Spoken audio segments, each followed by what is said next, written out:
So, Louise, you're the candidate for the Redhall and Lingfield by-election coming up on December the 11th. Tell us a little bit about the area that you're going to be a councillor for if elected. Redhall and Lingfield has traditionally been a swing ward. It's gone from Labour to Conservative to Labour to Conservative because people feel so disenfranchised by the process. And it's a ward of two halves. Lingfield is quite affluent. Redhall has traditionally been very neglected. It's very much like a new town type council estate. It's an estate on the very edge of town. Yeah. It's on the margins both physically and economically. And we have had a much more positive response there. That's interesting. They feel forgotten and they feel very underrepresented. This is a small community. It's a division within Darlington. You'll be representing the people of this community. Have you spoken to them? Have you knocked on doors? What have people said to you? I've been out on the doors the last 3 Saturdays.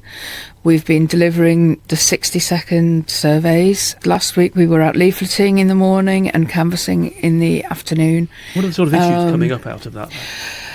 It's been really interesting. It was good to get out and have the opportunity to say to people, we want to hear your voices.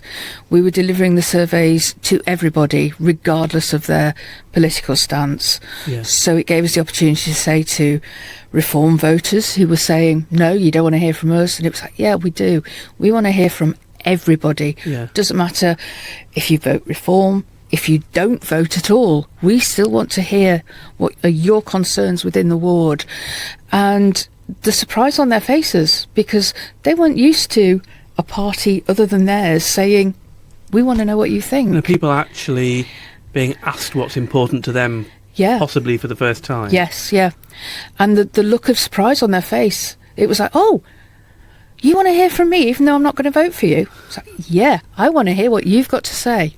And what did people have to say about the problems that they face? What issues rose to the top, would you say? It was fly tipping, it was antisocial behaviour, it was time and again people saying, we're sick of the council, we're never listened to, no one is ever listening to what we have to say. Mm-hmm. We've phoned the council, we've reported issues, nothing is being done. Why should we vote for you? You're not going to be any different, they're all the same. You all get huge allowances and you never do anything for us. Why should we vote for you? Have you been able to run with any of those issues and actually try and get something done in connection with something that somebody's raised? It's a problem because there's such a short run-up. Usually when Greens run a target campaign, we have a lot of time and we can get things done. It's only 3 weeks to the election. So we have a list of all the issues that have been raised. Yeah. Things like the fly tipping.